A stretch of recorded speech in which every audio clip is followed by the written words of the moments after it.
Hi అండి. ఇంట్లో చిన్నపిల్లలున్న ప్రతి ఒక్కళ్ళకి ఈ వీడియో చాలా బాగా యూజ్ అవుతుంది. లైక్ చేసి, సేవ్ చేసి పెట్టుకోండి. చిన్నపిల్లలు అసలు ఆకుకూరల్ని దగ్గరకు కూడాను రానివ్వరండి. కానీ వారానికి 2-3 సార్లయినా ఆకుకూరల్ని వాళ్ళకి పెడుతూ ఉంటే వాళ్ళ హెల్త్‌కి చాలా మంచిది అన్నమాట. తప్పకుండా ఇలా చేయడానికి ట్రై చేయండి.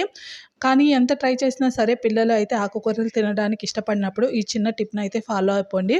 వాళ్ళు తినే స్నాక్స్‌లో కానీ, చపాతీలో కానీ పాలకూరని కానీ, మెంతి కూరని కానీ ఉడికించేసేసుకొని దానిని మెత్తగా గ్రైండ్ చేసుకోవడం వల్ల అసలు ఆకుకూర స్మెల్ అనేది రాదు అండి. పచ్చివాసన రాకుండా వాళ్ళు ఇష్టంగా తినేసేస్తారు.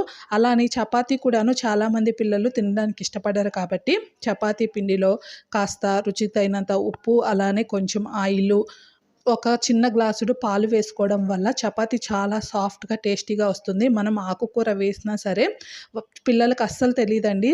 వాళ్ళు కూడాను చాలా ఇష్టంగా తింటారు. పిండిని కొంచెం కొంచెంగా వాటర్ వేసుకుంటూ సాఫ్ట్‌గా కలుపుకొని చపాతీలు, పూరీలు చేసి పెట్టండి. ఇష్టంగా తింటారు. టిప్ నచ్చితే లైక్ చేసి మన ఛానల్‌ని సబ్స్క్రైబ్ చేయండి. థాంక్